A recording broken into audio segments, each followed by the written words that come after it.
11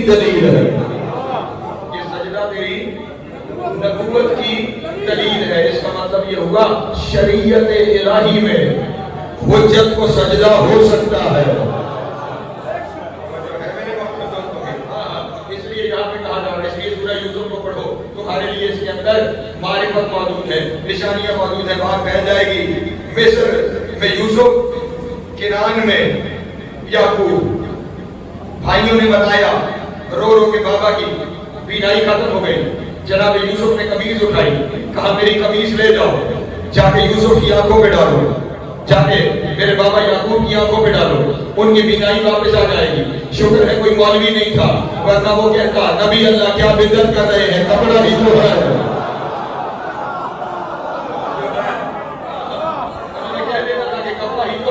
یہ لے کے جا رہے ہو، اگر یوسف نہ مانتے تو یعقوب کے پاس پہنچ جاتا، وہاں بدعت کا فتویٰ لگایا تھا، یہاں شرک کا لگا تھا، اور کہتا حضور یہ کیا کریں گے، قمیص چہرے پہ ڈال لیں گے، شرک ہو جائے گا۔ لیکن عجب بات ہے، وہاں سے قمیص آئی، یہاں سے یعقوب کے چہرے پہ ڈالی گئی، اور عجب یہ ہے اس قمیص کی وجہ سے اللہ نے بینائی بھی لوٹا دی۔ پڑھیے سورت کو، نشانیاں ہیں اس کے اندر۔ یہاں پہ اس امین کا مطلب بھی اسی سورہ یوسف سے سمجھ میں آئے گا۔ جب حضرت یوسف قید میں تھے، وہ معاملہ جو سارا قید کا معاملہ ہے، پھر وہ خواب دیکھنا، تحریک کا معاملہ، وہ سارا اس وقت میرا موضوع نہیں ہے، میں نے زیارت کے اوپر رہنا ہے۔ جو حاکم تھا مصر کا، اس نے اپنے بندوں کو کہا کہ جاؤ یوسف کو بلا کے لے آؤ، استخلصہ لنفسی، اسے میں اپنا ذاتی مشیر بناؤں گا، اسے میں اپنا ذاتی مشیر بناؤں گا، اور کسی کا کوئی تعلق نہیں اس سے، وہ صرف میرے لیے ہے۔ اللہ اکبر، اسے میں اپنی ذات کے لیے یاد رکھوں گا، اپنا ذاتی، اپنی ذات کے لیے خاص کر رہا ہوں اسے اپنا ذاتی مشیر بناؤں گا۔ پھر جب بلا لیا فَكَلَّمَهُ، اس نے جناب یوسف سے کلام کی، توجہ فرمائیے گا، اور کہا کہ میں نے آپ کو اپنا ذاتی مشیر بنایا ہے۔ جناب یوسف نے کہا ذاتی مشیر بنایا ہے تو ذاتی مشیر کا عہدہ کیا ہے؟ ذاتی مشیر تو ہوں، لیکن اس عہدے کا کوئی نام ہوگا۔ توجہ سورہ یوسف، اس عہدے کا کوئی نام ہوگا۔ قرآن مجید کہہ رہا ہے قَالَ إِنَّكَ الْيَوْمَ لَدَيْنَا مَكِينٌ حَمِيمٌ، اس وقت اس نے پلٹ کر کہا، وہ جو بادشاہ مصر تھا جس نے کہا تھا میں نے تجھے اپنا ذاتی مشیر بنایا ہے، اس نے کہا آج کے بعد تو امین ہے۔ آج کے بعد تو امین ہے۔ اس کا مطلب امین اسے کہتے ہیں جو ذاتی مشیر ہو، امین اسے کہتے ہیں جو ذاتی مشیر ہو، مشیر اسے کہتے ہیں جس سے ہر کام کا مشورہ لیا جائے۔ اور یہاں پہ امام کہہ رہے ہیں علی اللہ کا امین ہے، اس کا مطلب اللہ کے ذاتی مشیر کا نام علی ہے۔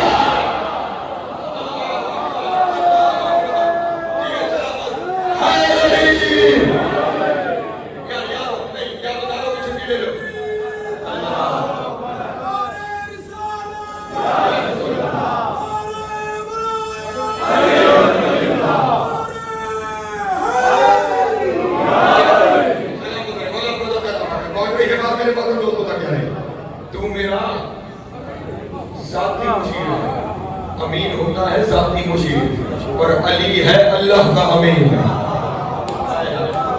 اللہ اکبر، مصر کے بادشاہ کا امین ہونا اور ہے، اللہ کا امین ہونا اور ہے، ذاتی امور میں جس سے مشورہ کیا جائے۔ پتہ نہیں آپ کیوں چاہتے ہیں کہ میں جملہ کھول کے کہوں، ذاتی امور میں مشیر کو امین کہا جاتا ہے، اللہ کا ذاتی امور میں مشیر علی ہے۔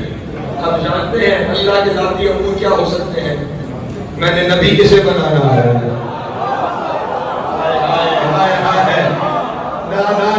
نا پیچھے رہ گئے ہیں جماعتوں کو،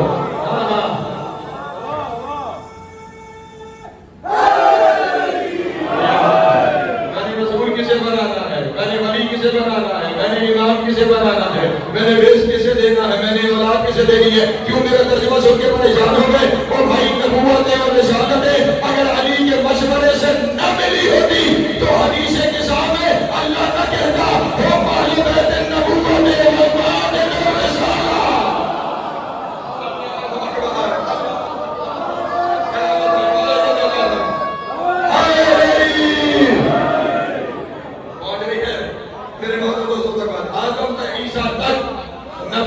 مشاورت سے نبی ہے، رسول علی کی مشاورت سے رسول ہے، اللہ کا ذاتی مشیر ہے۔ نہیں چلے میں اگلا جملہ کہہ دوں، اگر آپ پریشان نہیں ہوئے اور میرے ساتھ شامل ہیں جو پریشان نہیں ہوئے، ان کے دل کو اور مضبوط کرنے کے لیے جو پریشان ہو گئے ان کی پریشانی کو بڑھانے کے لیے اگلا جملہ کہہ دیتا ہوں۔ جناب یوسف نے پلٹ کر کہا امین صرف ذاتی مشیر نہیں ہوتا، امین صرف ذاتی مشیر نہیں ہوتا، کچھ اور بھی ہوتا ہے۔ کہا پھر وہ کیا کرنا ہے؟ کہا کالا جعلنی خزائن الارض، سن امین کو صرف مشیر نہیں بناتے، اپنے سارے خزانے بھی امین کے حوالے کر دو۔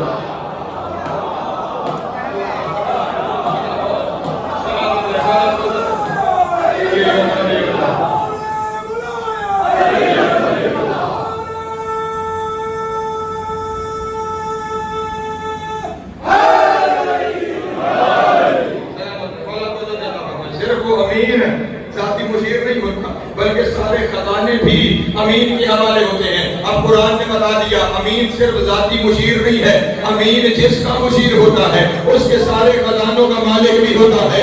علی اللہ کا امین ہے، اب اللہ کے سارے خزانوں کا مالک علی ہے۔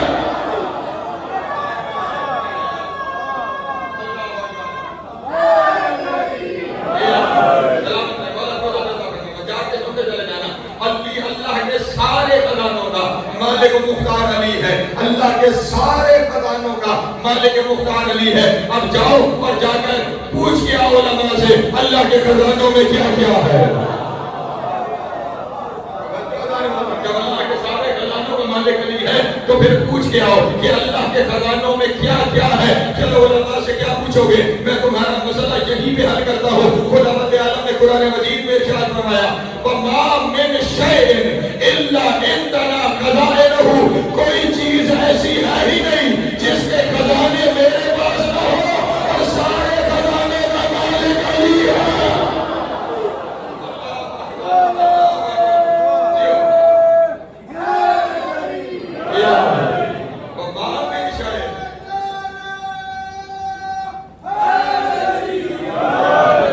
علی کو محدود کرنے والوں کہ علی یہ دے سکتا ہے اور علی یہ نہیں دے سکتا، اور علی کے اختیار وہاں تک ہیں اور علی کے اختیار وہاں تک نہیں ہے۔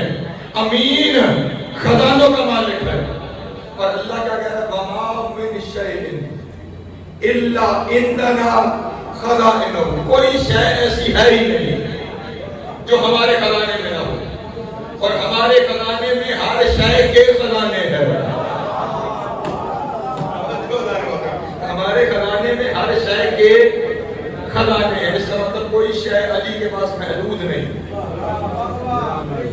ابھی 2-4 دن پہلے کی بات ہے، ایک سے کسی مومن نے مجلس سنی اور اس نے میسج کیا اللہ ہماری زندگی بھی آپ کو دے، تو میں نے اسے جواب میں پلٹ کر کہا کہ میرے مولا کے پاس زندگی کی کمی نہیں کہ وہ تمہاری لے کے مجھے دے۔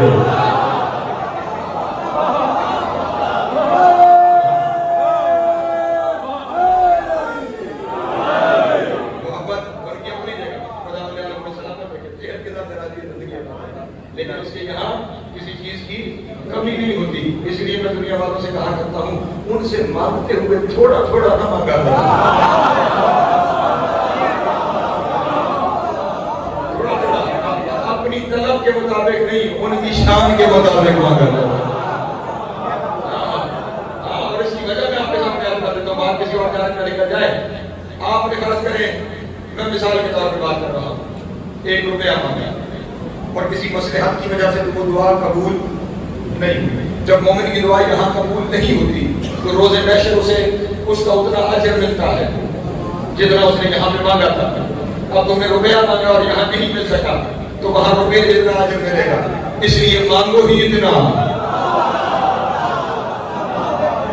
اول تو یہی ادا کریں گے، اور اگر وہاں پہ کسی مصلحت کی وجہ سے اجر ادا ہونا ہے تو پھر اجر بھی اسی طلب کے مطابق ادا ہوتا رہے۔ اس لیے علی کو علی سمجھ کے مانگا کرو۔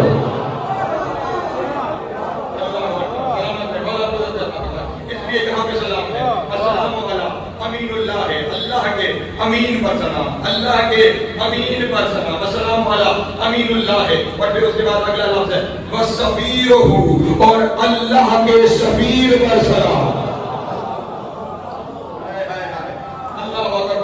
کبھی ان زیارتوں کو پڑھیے تو صحیح، کبھی ان زیارتوں پہ تو غور تو کیجیے، آپ کو پتہ چلے کہ امام نے آپ کے سامنے عقائد کس طرح بنائے ہیں، کس طرح آپ کے سامنے عقائد کے درس دیے ہیں۔ اللہ کے سفیر پر سلام۔ سفیر کسے کہتے ہیں؟ جو کسی کا پیغام کسی دوسرے تک لے کے جائے، جو پیغام کسی دوسرے تک لے کے جائے وہ کیا کہلاتا ہے؟ سفیر کہلاتا ہے۔ بلکہ آسان لفظوں میں کہوں، جہاں پیغام بھیجنے والا کسی بھی وجہ سے خود نہ جا سکے،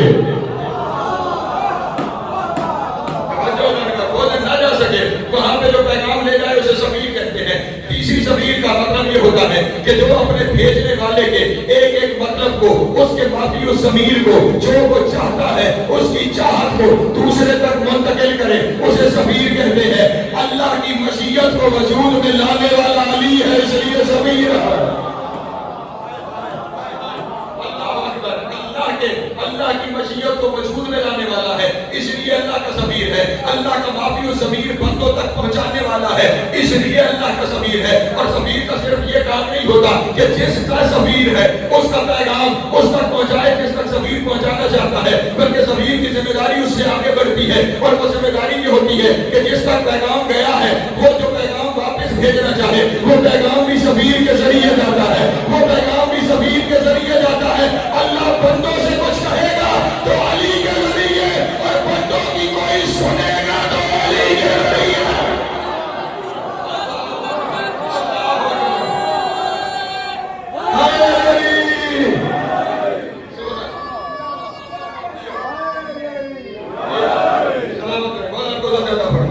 وہ بندوں سے کچھ کہے گا تو علی کے ذریعے، بندوں کی سنے گا تو علی کے ذریعے۔ آپ کہہ کیوں کہ میں بڑے آرام سے جملہ کہہ دیتا ہوں، اللہ کرے آپ شامل ہوتا ہے، وہ کہہ کیوں کہ علی کے ذریعے رہا ہے، اس لیے علی لسان اللہ ہے، اور سن علی کے ذریعے رہا ہے، اس لیے علی رسول اللہ ہے۔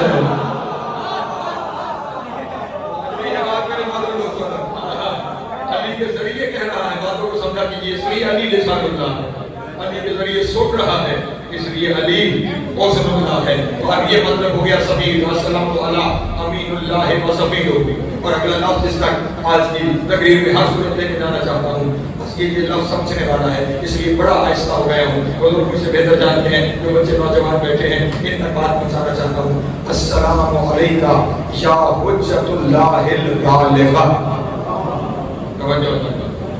آدم سے لے کر عیسیٰ تک جتنے نبی اور رسول اور اوصیاء ہیں وہ صرف حجت ہے۔ یہ 14 حجت اللہ البالغہ۔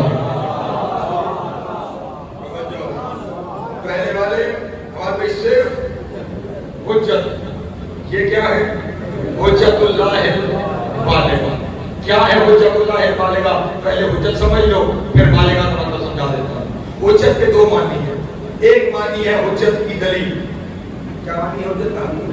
دلیل، یعنی یہاں پہ پہلا آسان ترجمہ یہ بنے گا، اے اللہ کی دلیل تجھ پہ سلام۔ اے اللہ کی دلیل، دلیل جانتے ہیں نا کسے کہتے ہیں؟ جس کی وجہ سے کچھ ثابت ہو اسے دلیل کہا جاتا ہے۔ علی کی وجہ سے اللہ ثابت ہوتا ہے۔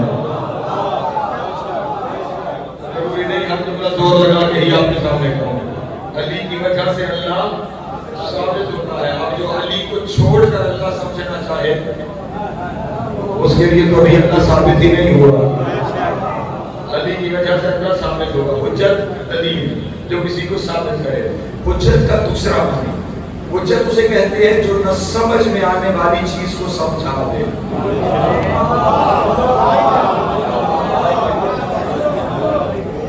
اور عام نہ سمجھ میں آنے والی چیز نہیں، مجھ سے بڑی مشکل ہے، کیونکہ یہ جس جگہ پہ میں پہنچ گیا ہوں، یہ ہمیں جب ہم درس پڑھتے ہیں تو اس وقت درس میں کلاس میں یہ چیز سمجھائی جاتی ہے، کلاس کا ماحول اور ہے، مجلس کا ماحول اور ہے، لیکن میں پھر بھی بات کو سمجھانے کی کوشش کرتا ہوں۔ جب ہم منطق پڑھتے ہیں تو منطق میں ہمیں دو چیزیں پڑھائی جاتی ہیں، ایک چیز کہلاتی ہے تصور اور ایک چیز کہلاتی ہے تصدیق۔ توجہ ہے؟ تصور، تصدیق۔ تصور اسے کہتے ہیں، میں نے نام مثلا میں کوئی میرے بارے میں کہیں واقعہ رکھ دی، جس نے مجھے دیکھا ہے اس کے ذہن میں میری شکل و صورت بن جائے گی. یہ جو شکل و صورت کا ذہن میں بننا ہے یہ تصور کہلاتا ہے. ٹھیک, میں نے نام لیا, آپ کے ذہن میں شکل بن گئی, یہ کیا ہے؟ تصور. تصور دو طرح کے ہیں, ایک معلوم تصور کہلاتا ہے, ایک مجہول تصور کہلاتا ہے. معلوم تصور یہ کہ جس کی شکل بن جائے, واقع, غفران, عمار, جعفر امام, ارسلان, جس نے دیکھا ہے ذہن میں شکلیں بندی جا رہی ہیں, یہ کیا ہے؟ معلوم تصور ہے. اور اگر میں بیٹھے ہوئے کہوں فرشتہ,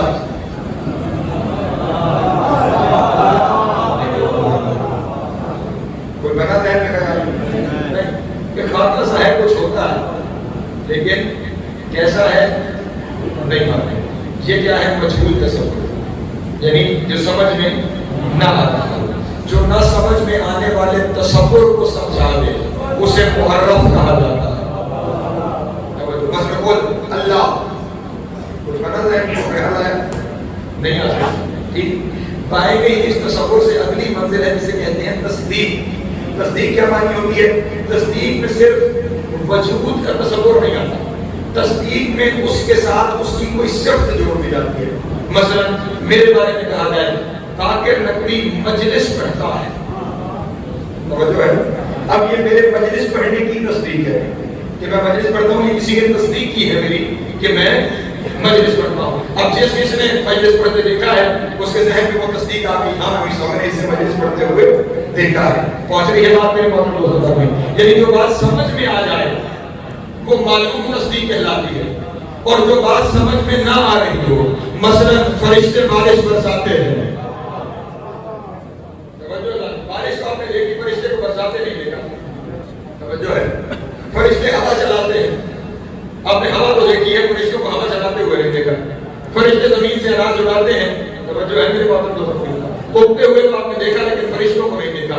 اب یہ جو تصدیق جو ہماری دیکھنے میں نہ آ رہی ہو, اس تصدیق کو کہتے ہیں مجہول تصدیق. یعنی صفت ہو لیکن صفت ہمیں دکھائی نہ دے رہی ہو, ہمیں سمجھ نہ آ رہی ہو, اسے کہتے ہیں مجہول تصدیق. جو اس مجہول تصدیق کو اس طرح سمجھائے کہ وہ معلوم ہونے لگے اسے حجت کہا جاتا ہے.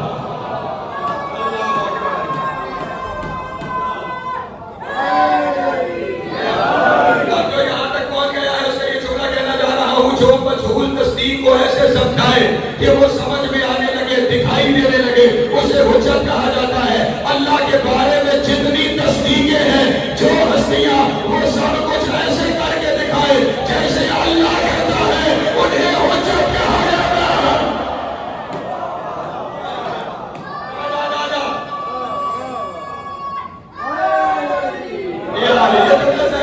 جیسے اللہ کرتا ہے, جیسے اللہ کرتا ہے, جو ویسے کر کے دکھائے. ہمارے ذہن میں مجہول تصدیق تھی, اللہ کیسے دیتا ہے, کیسے دیتا ہے نہیں پتا تھا. اللہ زندگی دیتا ہے, کیسے دیتا ہے نہیں پتا تھا. اللہ موت دیتا ہے, کیسے دیتا ہے نہیں پتا تھا.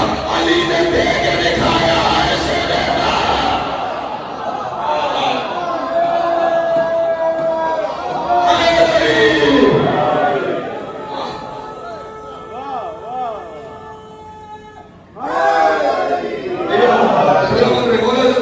اس بات کو سمجھیے گا, حجت وہ ہے جو صرف اللہ والے کام کرے نہیں, ویسے کرے جیسے اللہ کرتا ہے, ویسے کرے جیسے اللہ کرتا ہے. توجہ, اس لیے علی نے جب جہاں جو کام کیا وہ ویسے ہی کیا جیسے اللہ کرتا ہے. کبھی کسی کو جس طرح بندہ جب دنیا میں آتا ہے, زندہ ہوتا ہے, کبھی کسی نے دیکھا کہ روح اس کے اندر داخل ہوئی, جب مرتا ہے کسی نے دیکھا روح نکلی نہیں, علی نے ٹھوکر مار کے ویسے زندہ کیا. کسی کو خبر نہ ہوئی کہ روح آئی ہے. اور کبھی کسی دن کوئی لوگ علی کے سامنے جنازہ لے آئے, یا علی اس کا جنازہ پڑھا دیجیے, اور علی پلٹ کے کہہ رہے ہیں سوچ لو پڑھا دو, سمجھ لو پڑھا دو, سمجھ لو پڑھا دو. اور جب انہوں نے کہا پڑھا دو, ادھر علی نے تکبیرۃ الاحرام کہی, ادھر روح نکل گئی.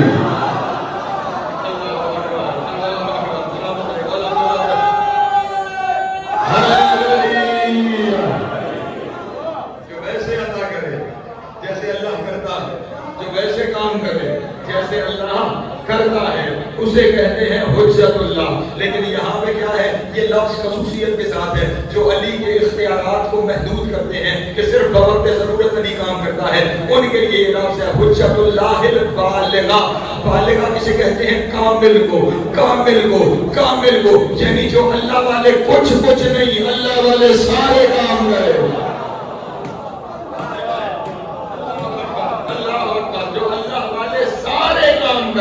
اسے حجت اللہ البالغہ کہتے ہیں. اور امام کہہ رہے ہیں علی حجت اللہ البالغہ ہے. اور یہاں پہ تمہیں بتانا چاہتا ہوں صرف علی نہیں، یہ 14 کے 14 حجت اللہ البالغہ ہے.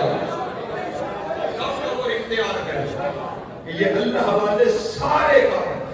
اب جو تیرے تصور میں اللہ کے بارے میں آ سکتا ہے کہہ دیا ہے، اب سوچتے چلے جانا. جو تمہارے ذہن میں خدا کے بارے میں تصور آ سکتا ہے کہ خدا کیا کیا کیا کیا کیا کیا کر سکتا ہے، وہ سب کچھ علی کر سکتا ہے. اب جس نے علی کا اختیار محدود کیا کہ علی یہ نہیں کر سکتا اور علی یہ نہیں کر سکتا، اس نے علی کا نہیں اللہ کا اختیار محدود کیا ہے. اور جو اللہ کا اختیار محدود کرے وہ مومن نہیں ہوگا.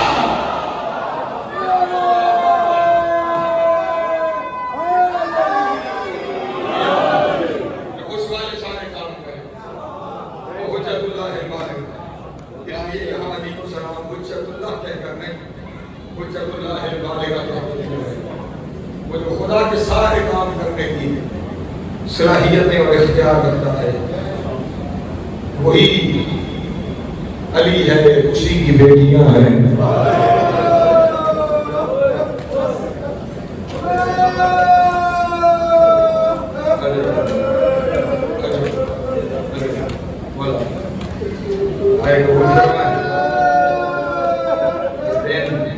رونے کے دن ہیں. ان دنوں میں انسان کے اکٹھے ہونے کا مقصد ہی بطول اور بطول کی اولاد پہ رونا ہے. اور آج تو خصوصیت سے چھوٹی بطول کا تذکرہ ہے. 4 سال کی بطول کا تذکرہ ہے. اور اس گھر میں جتنی فاطمائیں ہیں، جتنی بطول ہیں، ان سب کی اپنی قسمت ہے. وہ جو پہلی بطول تھی وہ 18 سال میں بوڑھی ہو گئی. جس بطول کا آج تذکرہ ہے یہ 4 سال میں بوڑھی ہو گئی. اس کی 18 سال میں کمر جھک گئی تھی، اس کی 4 سال میں کمر جھک گئی. حسین کی بیٹی کے بڑے دکھ ہیں، خدا کی قسم بڑے دکھ ہیں. زندگی تھوڑی ہے، دکھ زیادہ، لیکن 2 دکھ سکینہ کو کھا گئے. 2 دکھ سکینہ کو کھا گئے. جانتے ہیں وہ 2 دکھ کون سے ہیں؟ پہلا دکھ تھا جہاں سے گزرتی تھی لوگ کہتے تھے باغی کی بیٹی جا رہا ہے. اجر و کمال سے بلند آنی چاہیے. جب لوگ کہتے تھے نا باغی کی بیٹی، کوئی سجاد کے پاس آ کے کہتی تھی بھیا بابا باغی تو نہیں تھے، سجاد میرا سلطان بابا، سجاد میرا امام بابا. لوگ مجھے باغی کی بیٹی کہتے ہیں. جو دوسرا دکھ سکینہ کو کھا گیا وہ دکھ تھا بابا کی جدائی. سب سے بڑا دکھ سکینہ کا تھا بابا. اس جدائی میں اتنا روتی تھی کہ شام کی نگری ہل گئی. روایت میرے سامنے ہے اور میں اپنا حوصلہ بنا رہا ہوں اور روایت پڑھنے میں. اتنا روتی تھی کہ ماؤں کی گود سے دودھ پیتے بچے زمین پہ گر گئے. اور آخر شام کے لوگ وہی شکایت لے کر آئے جو مدینے والے زہرا کے بارے میں. مدینے والے کہتے تھے نبی کی بیٹی روتی بہت ہے، اسے کہو یا دل کو یا رات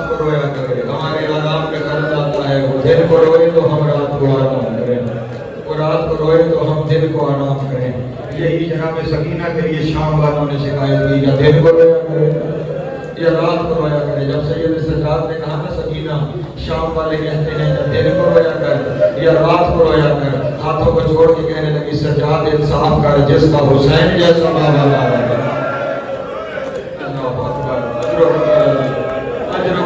بابا بھی میرا مارا گیا, پہرے بھی میرے رونے پہ لگا. مولا تمہاری ہائے قبول کرے. کسی نے جا کے یزید سے کہا یہ بچی بہت روتی ہے, اس کا رونا بند کرواؤ ورنہ شام میں انقلاب ہو جائے گا. یزید نے سید سجاد کو دربار میں بلایا. اب یہاں سے قیامت کے جملے ہیں. سید سجاد دربار میں آئے. یزید نے پہلا سوال کیا, سجاد یہ بچی کون ہے جو بہت روتی ہے؟ مولا میری مدد کرنا, یہ بچی کون ہے جو بہت روتی ہے؟ سید سجاد کی آنکھوں میں آنسو آئے. رو کے کہا یہ میری 4 سال کی بہن ہے. اللہ اکبر, اللہ اکبر. یہ اپنے بابا کو بہت روتی ہے, یہ اپنے بابا کو بہت روتی ہے. اگلا سوال یزید کا کہنے لگا اتنا کیوں روتی ہے؟ ہائے ہائے ہائے ہائے, اتنا کیوں روتی ہے؟ سید سجاد کی آنکھوں میں پھر آنسو ہے. رو کے کہا اس لیے کہ اس نے بابا کو اپنی آنکھوں سے زندہ ہوتے دیکھا. اجرکم اللہ, اجرکم اللہ. مولا میری ہائے قبول کرے. جو ہاتھ آزاد ہو کے سینے میں آ گئے ہیں, یہ ہاتھ کبھی کسی کے محتاج نہ ہو. اس نے اپنے بابا کو اپنی آنکھوں سے زندہ ہوتے ہوئے دیکھا ہے. اگلا جملہ قیامت کا جملہ ہے. اگر وہ سمجھ لو شاید اس سے آگے مجھے پڑھنے کی ضرورت ہی نہ پڑے. کہنے لگا سجاد زندہ ہوتے تو اور بیویوں نے بھی دیکھا ہے, اور بیویوں نے دیکھا ہے. اس وقت سجاد کی آنکھوں سے خون جاری ہوا. رو کے کہا جتنے قریب سے اس نے دیکھا ہے اتنے قریب سے کسی نے نہیں دیکھا.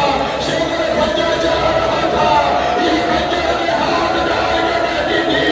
نامار میری دادی نے چکیاں پیس کے پالا ہے, اور یزید شہر نے اس وقت سکینہ کے دونوں ہاتھوں کو پکڑ گئے.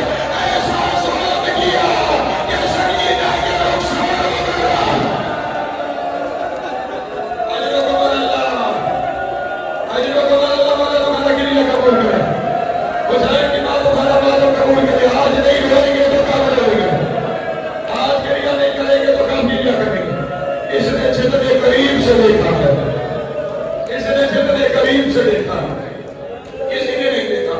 کہا سجاد یہ بتا بچی چپ کیسے کرے گی؟ بچی چپ کیسے کرے گی؟ سید سجاد نے سر کو جھکائے ہوئے کہا بڑے دن ہو گئے بابا سے نہیں ملی. میرے بابا کا سر دے دے سکینہ پھر کبھی نہیں روئے گی. میرے بابا کا سر دے دے پھر سکینہ کبھی نہیں روئے گی. اب یہ ماتم کر سکتا ہے وہ ماتم کر لینا. ظالم نے حسین کا سر منگوایا, کشت میں رکھ کے سر دیا, سر کے اوپر کپڑا ڈال کے کہا لے جا سجاد اپنے بابا کا سر لے جا. ادھر سید سجاد چلے زندان کی جانب, ادھر زندان میں سکینہ بے چین ہوئی. ایسے چکر لگانا شروع کیا جیسے پرندہ پنجرے میں چکر لگاتا ہے. کبھی زندان کی اس دیوار سے ٹکراتی ہے, کبھی اس دیوار سے ٹکراتی ہے. جناب زینب نے کہا سکینہ کیا ہو گیا؟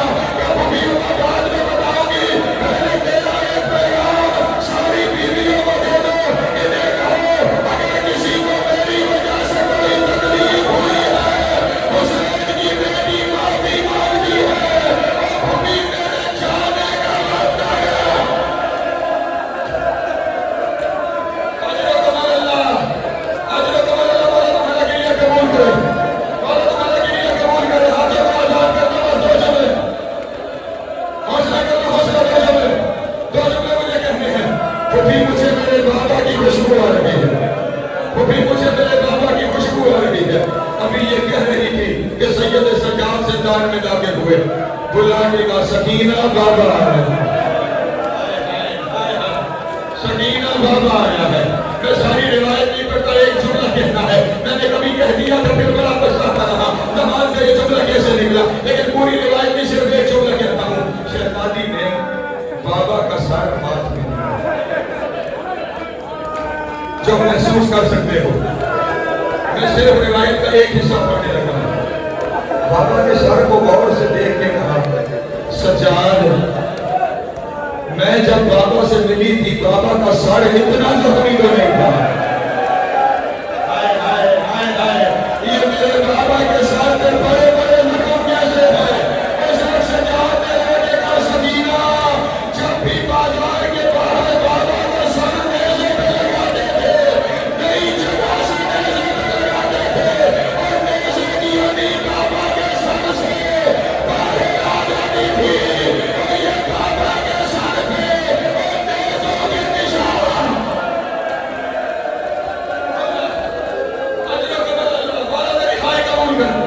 یہ بابا کے ساتھ میں نیزوں کی ہڈیوں کے نشان ہے. یہ کہنا تھا حسین کی بیٹی مجھے معاف کرنا. شہزادی زمین پہ لیٹ گئی اور کہا سجاد بابا کا سر میرے سینے پہ رکھو. بابا کا سر میرے سینے پہ رکھو. کہا سکینہ کیا کر رہی ہو؟ روحی کا جب میں تھک جاتی تھی بابا مجھے سینے پہ سنا جاتا ہے. آج میرا بابا تھکا ہوا ہے اور بابا نے میرے سینے پہ سناؤ. میرا سر سینے میں آیا دیکھ کے کہا بابا آپ کے لب لگتی کیوں ہے؟ بابا آپ کے رخسار لگتی کیوں ہے؟ اچانک کٹے ہوئی گلے سے آواز آئی سکینہ تیرے رخسار لگتی کیوں ہے؟ سکینہ تیرے کان لگتی کیوں ہے؟ میں نے کہا بابا آپ کے بال پہ موچے مارے گئے. بابا آپ کے بال پہ چھیرے گئے. بابا آپ کے بال گھوڑے کے ساتھ بھگایا گیا. یہ کہہ کے سکینہ چپ ہو گئی. سجاد نے کہا اِنَّا لِلَّهِ وَإِنَّا إِلَيْهِ رَاجِعُونَ. او میری سکینہ، او میرے زخموں کو بھرنے والی، او میرے کانٹے چھوڑنے والی، او میرے دکھوں کی ساتھی سکینہ.